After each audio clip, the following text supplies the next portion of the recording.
유엔 본부에 가면 미가서 4장 3절 말씀이 붙어 있는데, 무리가 그 칼을 쳐서 보습을 만들고 창을 쳐서 낫을 만들 것이며, 그러니까 이 전쟁에 대한 이 경각심, 그런 것들을 표현한 성경 문구가, 성경 구절이 유엔 본부에 이렇게 걸려 있습니다.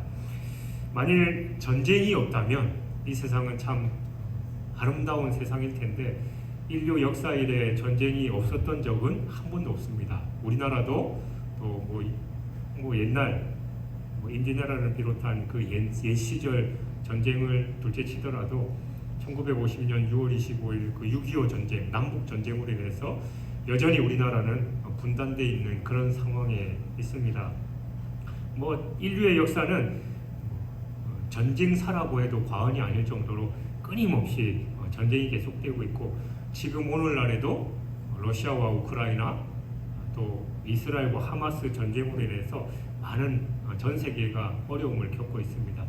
옛날에야 그 전쟁이 일어나는 그 한 지역의 고통이 한정돼 있었습니다만, 지금은 경제나 여러 가지로 얽혀 있는 이 지구촌 안에서 한 지역에서 전쟁이 전 세계와 고통받는 그런 상황이 되고 말았습니다. 참 이 전쟁을 종식시킨다거나 아니면 두 나라나 어떤 민족 간의 화해 작업은 참 어려운 것 같아요. 오늘날에도 러시아, 우크라이나를 위해서 다른 여러 나라들이 애를 쓰고 있고, 이스라엘과 하마스 전쟁을 또 어떻게 종식시키려고 애를 쓰고 있지만 그게 쉽지 않습니다. 멀리 갈 필요도 없이 우리나라도 지금 북한에서 계속해서 미사일을 쏘면서 이 긴장감을 고취시키고 있는데, 그것도 참 쉽지가 않지요. 다른 민족은 자기들 간의 언어도 다르고, 또 물론 같은 경우도 있습니다만 이해관계 민족도 다르고 그런 상황, 국가도 다른 그런 상황이지만, 우리는 같은 민족임에도 불구하고 이미 북한에서는 우리가 흔히 개인적으로 누군가가 관계가 안 좋고 이러면 가족 간에도 진단반 농담반으로 그 가족의 호칭이 아니라 누구누구씨 이러면서 정색을 하는 것처럼, 북한은 이미 우리나라를 남조선이라고 하지 않고 대한민국이라고 선을 긋는 그런 상황이 돼버리고 말았습니다. 예수님께서 이 산상 설교의 이 산상수훈의 말씀을 증거하면서 팔복을 통해서 이 하나님 나라 백성의 특징을 쭉 열거하고 계십니다. 그러니까 처음에 이 두 가지는 하나님의 백성이 되기 위한 조건이었다라는 걸 우리가 살펴봤고, 그 다음에 이어지는 네 가지는 그들에게 주어진 성품과 특권에 관한 내용입니다. 그리고 오늘 그리고 다음 주에 살펴볼 이 두 가지는 하나님의 백성과 또 이 세상과는 어떤 관계가 있느냐라는 그런 말씀입니다. 그러니까 팔복 중에 일곱 번째인 오늘 본문은 이 세상에 대한 하나님 백성의 역할에 관한 말씀입니다. 그들은 한마디로 화평하게 하는 자들입니다. 그러니까 다시 말해서 이 세상의 평화의 사자, 그러니까 흔히 피스메이커의 역할을 하는 사람이 바로 하나님의 백성이고 복 있는 자다라는 말씀입니다. 사실 세상 기준으로 볼 때 우리 그리스도인들은 조금 이해 안 되는 사람들이에요. 이 믿음장인 히브리서 11장에 보면 우리의 믿음의 선배들, 믿음이 대단한 사람, 그러니까 믿음에도 나중에 나눌 기회가 있겠습니다만 그냥 구원을 받는 믿음이 있고 큰 믿음이 있고 더 큰 믿음이 있어요. 히브리서 11장에 기록된 그 믿음의 선배들은 더 큰 믿음의 사람들인데, 쉽게 말해서 세상이 감당하지 못하는 믿음의 사람들입니다. 그러니까 이 사람들은 세상이 어떻게 손쓸 수 없을 정도로 그런 믿음의 사람이었는데, 그 사람들의 특징이 자신의 상황들이 중요한 게 아니라, 그리고 세상이 이해하지 못한 그런 다른 세상의 믿음의 삶을 살았던 그런 사람들이죠. 마찬가지로 세상 사람들이 우리 그리스도인들을 볼 때 이해 안 되는 부분들이 참 많아요. 그러니까 직장 생활을 해도 뭔가 악착같이 남을 밟고 일어서서 성공해야 되는데 별로 그런 것 같지도 않고, 그리고 회식 자리에도 열심히 참석하고 해서 자기의 커리어도 쌓고 관계를 쌓아야만 승진도 잘 되고 자기한테 유리한데 술도 안 마신다고 그러고 뭐 쉬는 시간에 같이 담배 피러 가지도 않고 심지어는 주일에 회사에서 무슨 단체 산악 등산 대회나 뭐 이런 게 있어서 하자고 그러면 자기는 예배 드리러 가야 된다고 속 빠지고 그러니까 이 세상의 방식하고는 전혀 반대로 자기들만의 길을 가는 그런 그리스도인을 보면 세상 사람들이 이해 못할 때가 참 많이 있습니다. 그러면서 야, 저 사람들은 뭘 위해서 살아가냐? 그럴 것 같으면 일반적인 그 세상적인 삶 말고 그냥 뭐 기도원에 가든가 산속에 가든가 아니 교회에서 파묻혀 살지 왜 저렇게 사냐라고 이해하지 못합니다만 오늘 본문에서 세상 사람 우리 그리스도인들이 세상에서 왜 살아가야 하는지의 그 이유와 목적에 대해서 분명하게 말씀하고 있습니다. 그게 한마디로 결론부터 말씀드리면 평화와 용서를 위해서 우리 그리스도인들이 이 세상에서 살아갑니다. 인간에게 있어서 가장 다루기 힘든 문제 중에 하나가 바로 이 마음속의 분노와 미움의 감정입니다. 우리가 다른 사람들 다 똑같은 사람들인데 왜 누가 상대를 향해서 폭력을 행사하고 심지어는 살인까지 저지르게 되느냐? 그게 바로 내 마음속에 화가 치밀어 오르고 또 그 사람을 죽이고 싶을 정도로 이 분노와 미움의 감정이 크기 때문이죠. 그러면 왜 사람의 마음속에는 이 미움이 생기고 분노가 치밀어 오릅니까?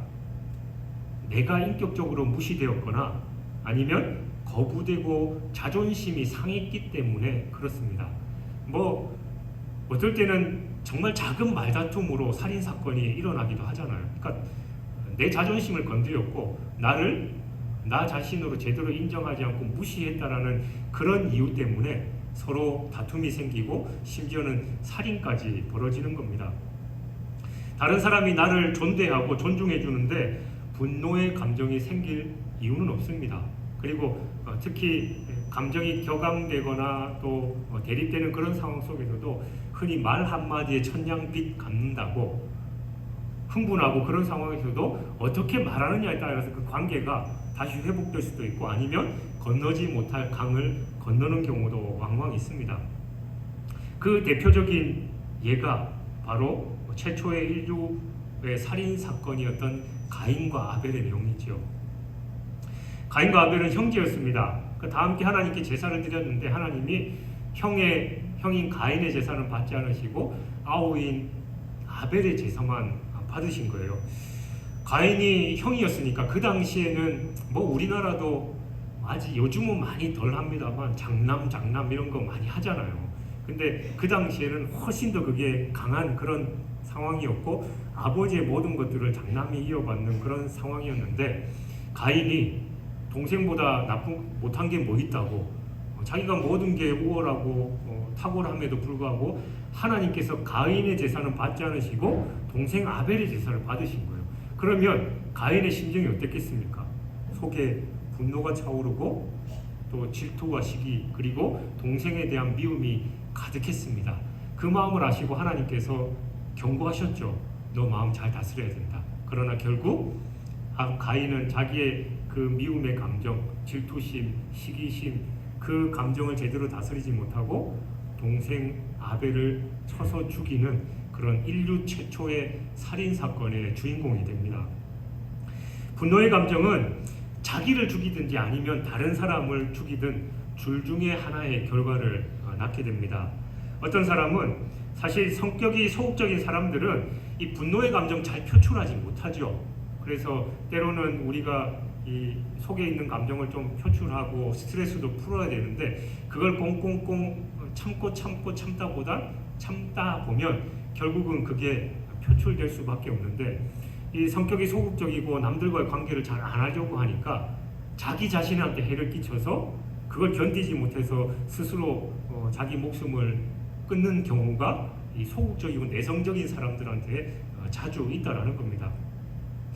우리 이 한국 여성들 대대로 이어내려오는 마음속의 이게 바로 분노의 감정에서 나온 것이고 일종의 오늘날로 따지면 우울증의 증세다라고 볼 수 있죠.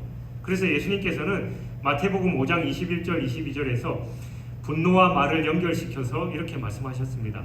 옛사람에게 말한 바 살인하지 말라. 누구든지 살인하면 심판을 받게 되리라 하였다라는 것을 너희가 들었으나 나는 너희에게 이르노니 형제에게 노하는 자마다 심판을 받게 되고 형제를 대하여 라가라 하는 자는 공회에 잡혀가게 되고 미련한 놈이라 하는 자는 지옥불에 들어가게 되리라. 그러니까 사람의 마음속에 분노와 미움이 있으면 우리는 또 은연중에 말로 표현할 수밖에 없습니다. 그 말로 때로는 상대방이 상처를 입고 다치게 되는 거죠. 왜 요즘 사람들이 그렇게 욕을 많이 하냐? 어쩔 때 보면 그 청소년들 보면 이 대화의 거의 90% 이상이 욕이에요. 그냥 욕으로 시작해서 욕으로 끝나는 그런 모습들을 볼 수 있습니다. 그리고 사람들이 왜 그냥 톡톡 쏘고 강하게 말하고 막 그러느냐? 흔히 또 우리나라 대대로 이어내려오는 그 불문율 중에 하나가 교통사고나 남하고 이제 언쟁이 붙으면 목소리 큰 사람이 이긴다고 그냥 대놓고 그냥 소리부터 지르고 보는 그런 상황이 됐죠. 왜 그러냐? 그게 바로 마음속에 분노가 가득 차 있기 때문입니다. 그리고 그들의 마음이 그만큼 상처 있고 상해 있기 때문이에요. 내가 강하게 나가야 남이 나를 무시하지 않고 내가 피해를 덜 입으니까 자동 반사적으로 그렇게 행동하는 겁니다. 사람들의 분노는 바로 가인처럼 하나님으로부터 인격적으로 거부당한 데서부터 시작됩니다. 그러니까 사람의 마음속에 분노가 치밀어 오르고 서로 미워한다는 사실 자체를 그 자체가 우리가 인정하든 인정하지 않든 우리 마음속에 죄가 있다라는 증거예요. 여러분, 모든 분노의 원인은 다른 게 아니라 하나님과의 관계에서부터 시작됩니다. 그러니까 하나님과의 관계가 온전하지 않으면 내 마음속에 미움이나 분노 그런 것들이 표출하게 되고 심지어는 정신적인 질환을 앓게 되고 또 남을 함부로 대하고 학대하는 그런 상황이 발생하게 되는 것이죠. 이 라인홀드 리버는 개인의 비도덕성보다 사회의 부도덕성은 그 정도가 더 심하다라는 것을 주장했던 그런 신학자입니다. 그는 개인은 이 체면 때문에 하지 못하는 일을 집단에서는 얼마든지 할 수 있다라고 그렇게 얘기해요. 저도 이미 민방위 훈련도 다 끝났습니다만 남자들이 군대 갔다 와서 예비군 훈련을 해요. 그러면 똑같이 자기가 제대할 때 입었던 군복을 입고 가거든요. 그럼 저도 여러분이 보시기에는 참 얌전하고 그저 점잖은 사람인데 이상하게 그 군복만 입으면 예비군 훈련 가면 전투화끈도 다 풀어 제치고 상의끈 단출도 다 하고 모자도 삐딱하게 쓰고 그러면서 그냥 건들건들 걸으면서 하고 조교가 선배님들 이렇게 하십시오 이러면은 이러면서 막 괜히 그냥 객기 부리고 막 그래요. 그러니까 혼자 있을 때는 절대 그러지 않는데 그 군인이란 예비군이라는 이 군복을 입혀놓고 또 그 단체에 가면 의뢰이 그래야 되는 것처럼 사람이 그렇게 변한다라는 겁니다. 여러분 가끔 이제 요즘 노래 경연 프로그램들이 참 많으니까 이제 가면 쓰고 나오는 그런 프로그램들 있잖아요. 그러면 늘 하는 그 주인공 당사자가 하는 말이 이 가면을 쓰니까 자기 안에 뭔가가 표출돼 가지고 나도 내가 모르게 이렇게 노래했고 이런 춤을 추게 됐다라는 그런 고백을 하는 경우가 많이 있습니다. 그러니까 뭔가가 나를 가리고 있고 나를 덮고 있다라고 하면 우리 속에 내부에 있는 그런 잠재적인 게 좋지 않는 모습들이 그렇게 표출되는 거죠. 그 대표적인 예가 바로 옛날 한창 데모가 많을 때 전투경찰들이에요. 군대 가기 전에는 똑같이 머리 길렀고 또 같이 공부하던 대학생들끼리였는데 근데 군대에 가서 전투경찰이 되니까 자기 친구들, 동기들, 선후배들 데모하는데 진압을 해야 되는 거죠. 최루탄도 쏘고 그냥 그 방패나 아니면 곤봉으로 사정없이 그냥 자기 분노를 표출하는 그런 상황들. 그게 바로 우리 안에 뭔가 있는 가운데 내가 가려지고 또 단체 속에서 일어나는 그런 집단 행동의 특징이다라는 겁니다. 결국 분노나 이 미움의 감정이 집단적인 분노나 미움이 될 때는 엄청난 힘을 가진 괴물로 증폭해서 때로는 사람들을 죽이고 물건을 파괴하면서도 전혀 죄의식조차도 느끼지 못하는 그런 상황이 되는 겁니다. 왜냐하면 그건 내가 한 게 아니라 이 집단이 한 거기 때문에 그런 상황이 되는 거죠. 결국 전쟁은 한 사람 한 사람 마음속에 있는 이 미움과 분노와 의심이 민족이나 집단 안에 모이는 것입니다. 원래 한 집에서 흘러나오는 생활하수는 사실 별거 아닐 수도 있는데 결국 그것들이 모여서 큰 썩은 강이 될 때 도저히 감당할 수 없는 재앙이 되는 것입니다. 그래서 라인홀드 리버는 이런 집단의 부도덕을 막으려면 강력한 힘이 필요하다라고 주장했습니다. 그 공산주의의 무력 도발을 막으려면 그만큼 무기를 더 많이 증강시켜서 전력을 강하게 해야 된다라는 말이죠. 그러니까 다른 사람 마음이 다 내 마음 같겠지라는 생각은 어리석은 것이고 이 집단에게 있어서는 그 어떤 도덕성도 기대할 수 없다라고 그렇게 보는 겁니다. 그래서 분노하는 집단의 폭력을 막으려면 힘이 동원될 수밖에 없다라는 거죠.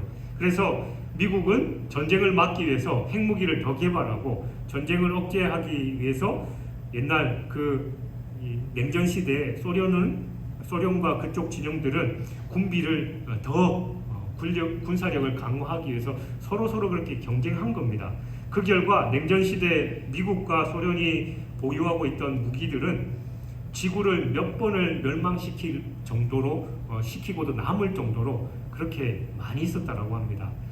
그러나 이런 논리는 지나치게 인간을 불신하는 것이고 또 대결 구도로 만들어가는 겁니다. 많은 경우 사람의 문제는 대화로 해결될 수 있어요. 만나지 않았을 때는 미워하고 불신하더라도 자꾸 만나다 보면 조금씩 이해도 하게 되고 또 관계가 좋아지기도 합니다. 그래서 인간의 문제는 아무리 어렵고 복잡하다 하더라도 일단 대화를 해보는 게 참 중요합니다.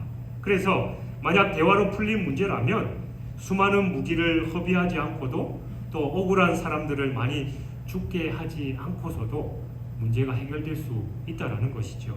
그런데 중요한 건 그 대화, 양쪽 극단으로 치닫고 있는 이 사람들이나 아니면 국가를 중재시킬 수 있는 대화를 이끌어낼 수 있는 그런 사람이 누구냐라는 겁니다.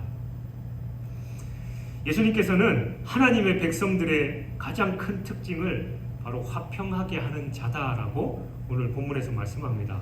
여기서 화평하게 하는 자다라고 하는 건 분쟁하는 두 무리 사이에 들어가서 서로 중재해서 평화를 이끌어내는 평화의 사자를 말합니다. 그러니까 누군가가 분쟁하고 있는 이 두 무리 사이에 끼어들면 사실은 양쪽 다 이제 승복할 만한 어떤 권위를 가지고 있어야 하잖아요. 그러니까 우리가 법정에서 왜 법정까지 가는 겁니까? 서로 이제 대화도 안 되고 서로 안 되니까 그래 법원에서 우리를 정확하게 판결해서 잘잘못을 가려달라고 중재를 부탁하는 거잖아요. 물론 법에서도 해결이 안 되면 또 2심 또 대법원까지 가서 그렇게 하고 심지어는 대법원의 결정에도 승복 못하는 경우가 있긴 합니다만 어쨌든 법원은 우리의 그 분쟁에 해결할 수 있는 중재자로서의 권위를 가지고 있는 겁니다. 그런데 그런 권위를 예수님은 우리 그리스도인에게 주셨다라고 그렇게 말씀합니다.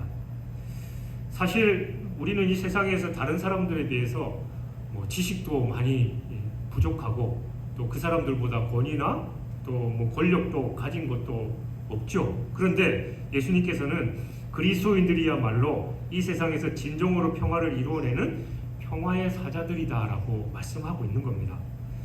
그렇다면 예수님은 무슨 근거로 이런 말씀을 하고 계시느냐? 그러니까 모든 분쟁의 불씨는 무엇보다 이 각 사람의 마음에 있기 때문입니다. 사람들이 다른 사람을 미워하고 의심하고 불신하는 근본적인 원인이 다 자기 안에 있기 때문입니다. 결국 자기 자신이 용납되지 않기 때문이고 자기 안에 못마땅한 것이 있기 때문에 분쟁이 발생하게 된다는 거죠. 그 근본적인 원인은 아까 말씀드렸듯이 바로 하나님과의 관계 단절, 하나님과의 불화입니다.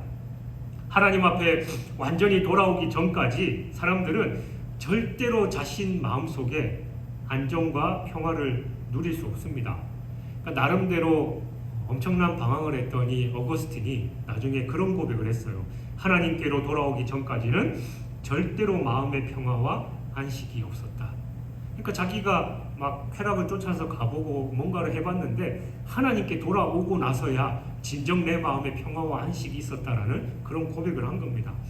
그러니까 하나님께서 이 세상에 그리스도인들을 두신 이유가 바로 이 하나님과 불화하는 우리 인간들을 하나님께로 돌아오게 하기 위해서입니다.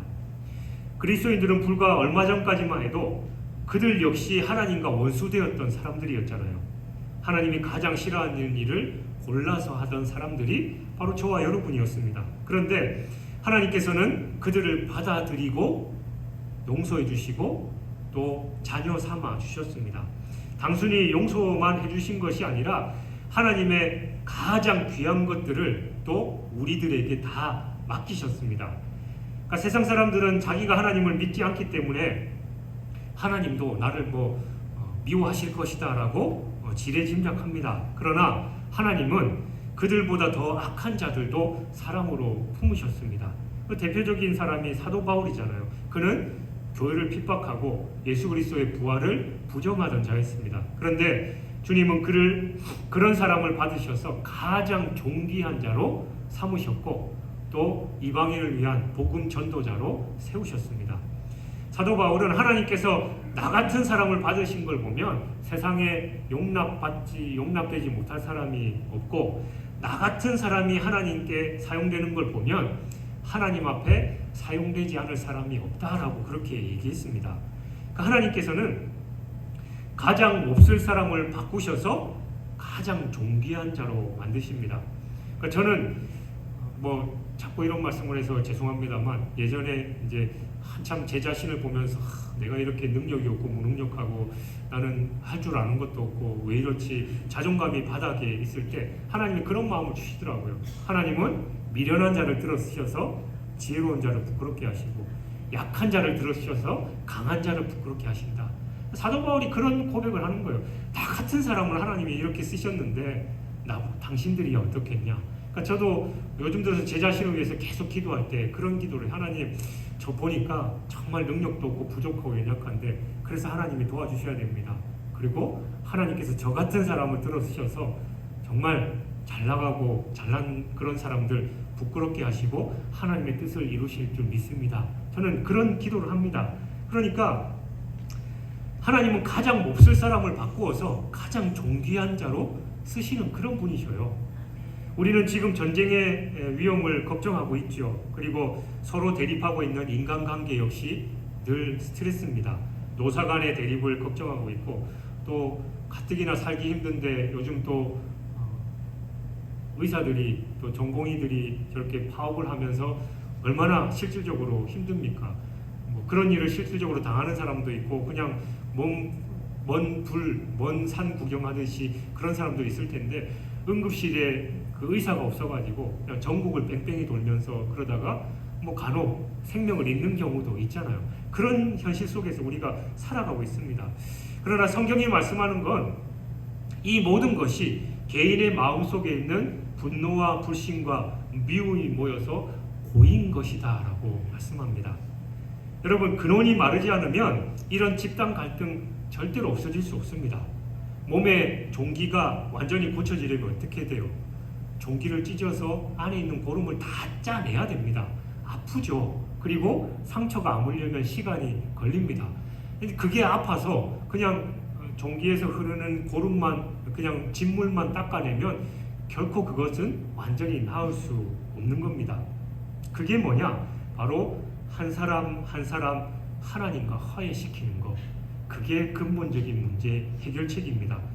그렇게 하는 데 있어서 모든 그리스도인들이 바로 권위를 가지고 있다라고 주님은 말씀하십니다. 그들 중 어느 누구도 어느 누구의 말을 듣고 하나님 앞에 나아가도 하나님과 화해할 수 있고 죄 용서를 받을 수 있습니다. 물론 우리가 세상과 하나님 사이를 중재한다라는 것 사실 말이 안 되죠. 내 코가 석자인데. 그러나 하나님께서 그런 정권을 우리에게 주셨습니다. 그래서 우리 그리스도인들은 이 세상에서 하나님과 가장 불화한 곳, 다시 말해서 가장 죄가 관영한 그곳에 들어가서 그곳에 있는 사람들 모두를 변화시킬 수 있는 능력을 가진 자들입니다. 그뿐만 아니라 그리스도인들은 진정으로 이 세상에서 가장 귀한 선물을 줄 수 있는 사람들이에요. 우리는 다른 사람을 사랑으로 품을 수 있고 또 용서할 수 있습니다. 이 세상에서 가장 필요한 게 뭐냐? 상처와 고통 가운데 있는 그들에게 다가가서 그들을 품어주고 또 용서해 주는 겁니다. 사람들은 누군가 자기에게 잘못한 것이 있으면 평생 잊지 못한다라고 하죠. 그러나 그리스도인들은 그걸 용서할 수 있습니다. 왜냐하면 하나님께서 죽을 수밖에 없는 죄인인 나를 용서해 주셨기 때문에 그 은혜에 감동하고 그 은혜를 체험한 우리 그리스도인들은 다른 사람도 그렇게 용서하고 품어줄 수 있습니다. 진정으로 예수 믿는 사람은 다른 사람을 기꺼이 용서해 줄 수 있는 그런 사람들입니다. 그런데 용서해 준다라는 건 그냥 말로만 용서한다라는 게 아니라 진심으로 그 일을 잊어버리고 전혀 다른 눈으로 그 사람을 대할 수 있는 그런 능력을 가진 것을 말합니다. 어떤 분이 이 고등학교 때 자기에게 폭력을 가했던 선생님을 죽이고 싶은 마음이 있었대요. 그냥 선생님이 보지 않을 때 이 하품을 하고 눈물을 흘렸었던 것 뿐인데 그냥 그것 때문에 불러내서 그 자리에서 따귀로 30대를 때렸다라는 거죠.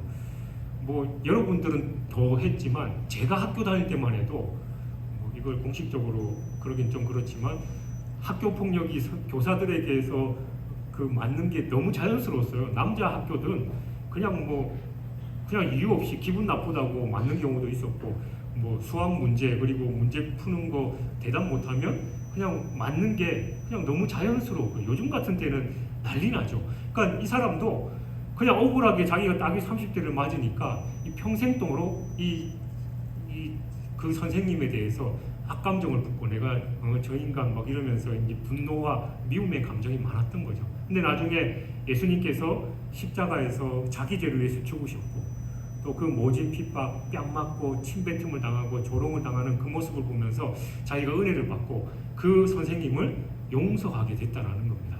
그래, 주님이 그러셨는데 나도 저 사람을 용서해야지라는 그런 마음을 가졌다라는 거예요. 사람의 마음속에 있는 상처를 치료할 수 있는 분은 여러분 성령밖에 없습니다. 내가 내 의지로 뭔가 하려고 하면 안 돼요. 그러나 기도하면서 내 마음을 다 내려놓을 때 성령께서 치유해 주십니다. 근데 그게 그냥 되는 게 아니라 내가 십자가 앞에 내 마음을 가지고 내려놔야 됩니다. 죄짐 맡은 주님께 내 짐을 내어드려야 그 문제가 해결되는데 내가 그냥 꽁꽁 싸고 있으면 해결이 안 돼요. 매 주일마다 와서 그래 말씀 듣고 기도하면서 은혜 받고 내 마음들 다 내려놓는데 집에 갈 때 제발 좀 싸갖고 가지 마셔요. 내려놨으면 그냥 주님께 맡겨야 되는데 다시 주섬주섬 싸갖고 가요. 그러면서 교회 문 나가면 언제 은혜 받았냐 하면서 그래 그 인간 이러면서 이를 갈고 그러고 있으니 문제가 해결이 안 되는 거죠. 하나님께 다 맡겨야만 해결이 됩니다. 그리고 우리가 깨달아야 할 것은 이 모든 분노 뒤에 미움의 감정 뒤에는 마귀의 역사가 있다는 사실을 기억해야 됩니다. 우리가 마귀가 행하는 그 잘못된 죄악들 그리고 서로 미워하는 감정들 그 관계들 우리가 당연히 정죄하고 또 대적해야 하지만 그 사람은 미워해서는 안 된다는 사실은 그 사람이 뱉은 말 또 그 사람이 무심코 했던 행동들 우리에게 상처가 되고 때로는 마음에 죽이고 싶은 만큼의 분노와 미움의 감정이 있지만 그 사람이 모를 때가 참 많아요. 그러니까 어떤 사람이 자기에게 해코지하고 어려움을 줬던 그 사람에게 또 자기 가족들에게 어려움을 줬던 그 사람을 복수하기 위해서 평생을 찾아다녔대요. 그래서 수소문해서 결국은 찾았는데 그 사람의 모습을 보니까 이 폐암이 걸려가지고 거의 이제 온몸이 그냥 깡 말라 있고 죽기 일보 직전이었다라는 겁니다. 그래서 그 사람을 보면서 자기가 야 내가 이 사람을 정죄하려고 이 사람에게 복수하려고 평생을 내 마음속에 미움과 또 증오의 감정을 가지고 살아왔는데 그 사람을 보니까 아이고 그래 네 죄값 네가 받았구나 그런 마음이 들더라는 거예요. 그러니까 평생 그 사람을 위해서 그 사람에게 복수하기 위해서 자기의 모든 감정과 그런 삶을 낭비하고 허비했다라는 생각을 하니까 참 어이가 없었다라는 그런 생각이 들었다라는 겁니다. 근데 그 사람은 정작 당사자는 그걸 모르는 거예요. 여러분 그런 경우가 참 많죠. 우리가 무심코 했던 행동들, 말들 그게 다른 사람들에게 상처가 될 수도 있지만 우리는 모르는 경우가 많습니다. 반대로 그 사람에게 내가 상처를 받았지만 그 사람은 그걸 모르고 지낼 때가 많다라는 거예요. 그러나 우리는 그 사람을 바라보는 게 아니라 그 뒤에 있는 악한 사탄 마귀의 역사를 볼 줄 알아야 됩니다. 그래서 우리는 그 사탄의 역사를 대적하고 그 사람을 미워하고 그 사람을 미워하고 또 우리 안에 이제 분노와 또 미움의 감정을 가지고 있는 게 아니라 그 뒤에 사탄의 역사를 바라보고 그 사람을 불쌍히 여길 줄 알아야 된다는 거죠. 우리는 이 세상의 모든 죄악 뒤에는 원수 마귀가 있다는 걸 분명히 알아야 됩니다. 그래서 진정으로 남을 이해하려면 무엇보다 먼저 내 안에 마음의 상처가 치유되어야 돼요. 왜냐하면 상처가 있는 사람은 항상 방어적이 되어서 자기를 방어하기 위해서 먼저 남을 공격하기 때문입니다. 사실은 모든 사람은 피해자입니다. 가해자 없어도 피해를 입습니다. 그 이유가 바로 우리는 태어날 때부터 죄의 습성을, 죄의 본성을 지니고 나기 때문입니다. 그런데 우리 그리스도인들은 그 사람들의 본성을 이해할 수 있잖아요. 아무리 강한 자라도 도움이 필요하고 이해가 필요하며 누군가 자기를 용납해주고 사랑해주기를 바라는 마음이 있다는 걸 우리는 잘 압니다. 사실 우리는 몰라서 두려워할 때가 많이 있죠. 개가 심하게 짖는 건 두렵기 때문에 짖는 거예요.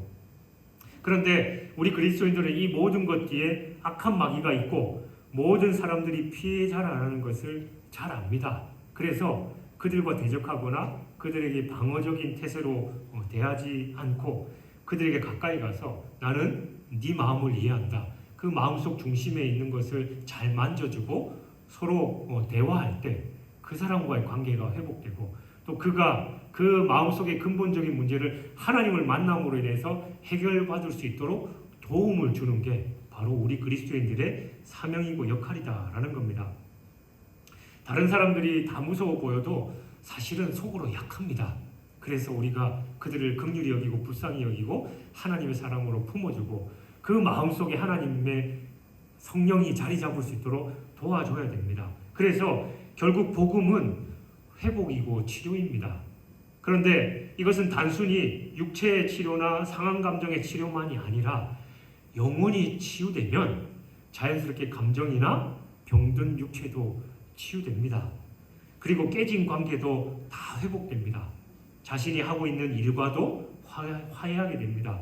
절대로 분노로 일하지 않습니다. 가족과의 관계도 회복되고 심지어는 길에 다니고 있는 개나 또 풀 한 포기와도 화해할 수 있습니다. 그리스도인들은 그래서 쓰레기를 함부로 버리지 않습니다.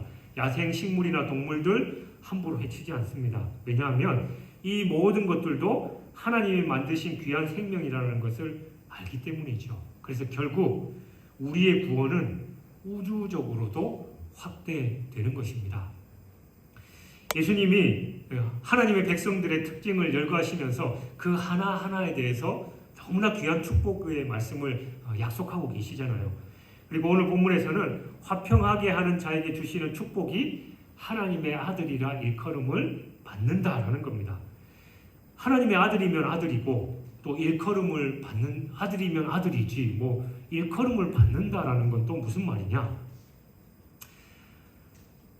유대인들에게 있어서 이 하나님의 아들이라는 칭호는 너무나도 영광스럽고 엄청난 것이고 감히 인간이 이런 칭호를 받을지는 그들은 상상도 못합니다. 그래서 예수님이 당신이 내가 하나님의 아들이라고 했을 때 유대인들의 반응이 어땠습니까? 신성모독이다라고 그렇게 얘기했잖아요. 그러니까 그들에게 있어서는 이 하나님과 아들의 관계가 이루어질 수 없다라고 그렇게 생각했습니다. 그러니까 우리가 생각해야 될 건 유대인들에게 있어서는 이 아버지와 아들과의 관계가 특별했습니다. 아들은 완전히 아버지 또 다른 분신과도 같았어요. 그러니까 아들은 아버지를 그대로 모방했고 아버지는 아들에게 자신의 한평생 터득한 그 기술을 물려줬습니다. 그래서 누군가 물건을 만들고 장사하는 걸 보면 그가 누구 아들인지를 당시에는 금방 알 수 있었습니다. 왜냐하면 그건 다른 사람들은 도저히 모방할 수 없기 때문에 그 가문에 대대로 내려오는 그 기술과 그 모든 게 다 있었다라는 거죠. 호세아 11장 1절에서 이스라엘이 어렸을 때 내가 사랑하여 내 아들을 애굽에서 불러내었거늘이라는 말씀이 있습니다. 그러니까 하나님께서 이스라엘 백성들을 애굽에서 사랑하여 인도해 내신 이유가, 그리고 노예 민족을 건져내어서 가나안 땅에 옮겨 놓으신 이유가 바로 하나님의 아들이 되게 하기 위해서였습니다. 다시 말해서 하나님을 모방하고 하나님이 하시는 일을 그대로 이스라엘 백성들이 하도록 하기 위해서입니다.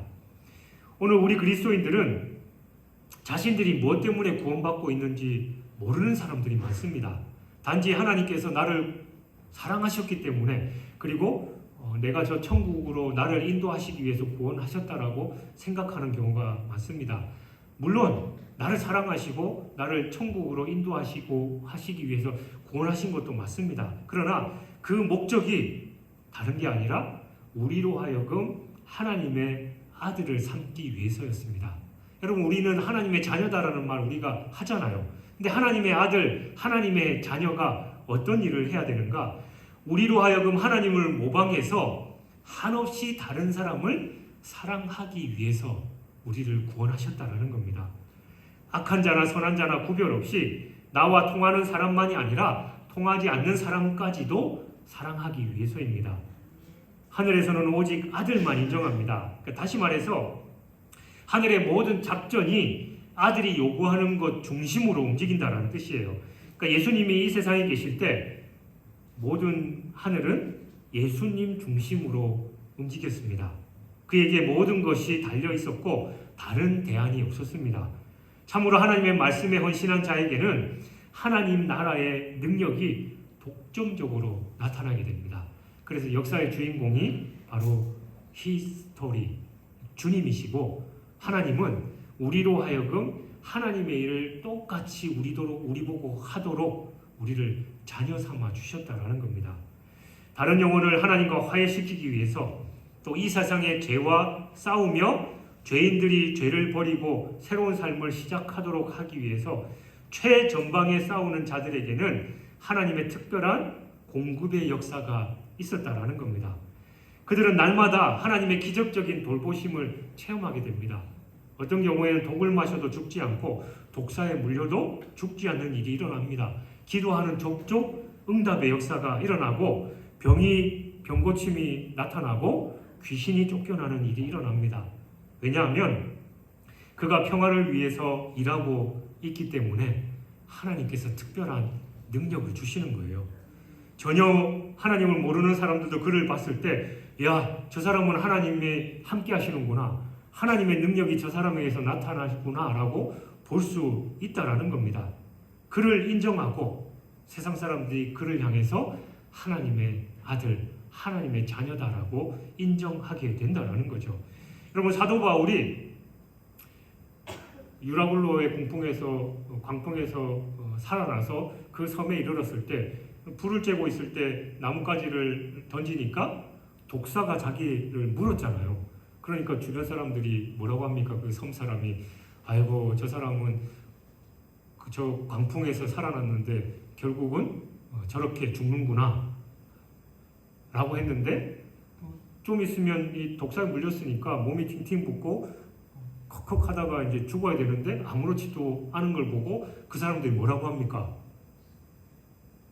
신이다라고 하면서 그 사람은 바울에게 제사를 드리려고 했잖아요. 물론 그런 행위 자체가 잘못된 것입니다만 바울에게 있어서 이 신적인 능력이 나타났다라는 겁니다. 여러분, 동일하게 우리에게는 신적인 능력이 있습니다. 하나님께서 우리에게 능력을 주셨습니다. 그리고 세상의 화평을 전하는 자로서, 피스메이커로서 다른 사람들이 하나님을 만나게 하고, 또 인간 간에, 또 민족 간에, 또 국가 간에 화평과 평화를 전하게 하기 위해서 우리에게 능력을 주셨다라는 겁니다. 우리가 그들을 위해서 기도할 때 역사가 일어날 것이고, 우리가 그들 몸에 손 얹고 안수할 때 병고침의 역사가 나타날 것이며, 그들의 심령이 회복되고 그들에게 영육이 강건해지는 역사가 일어날 것입니다. 하나님께서 우리를 세상의 평화의 대사로 임명하셨고 또 우리에게 능력을 주셨기 때문에 그런 일이 가능한 겁니다. 우리가 다른 영혼을 살리면서 이 세상의 죄와 싸워서 하나님께로 돌아오게 하려고 애쓸 때 바로 이런 능력이 나타나는 겁니다. 주위에 있는 모든 사람들로 하여금 하나님의 능력이 우리를 통해서 나타나는 것을 보고 하나님께 영광 돌리게 하실 것입니다. 이런 화평하게 하는 삶, 피스메이커로서의 삶을 통해서 하나님의 자녀, 하나님의 아들로서의 특권을 누릴 뿐만이 아니라 세상 사람들을 하나님께로 돌아오게 하는 진정한 평화의 사자가 되는 저와 여러분이 되시길 주님의 이름으로 축원합니다.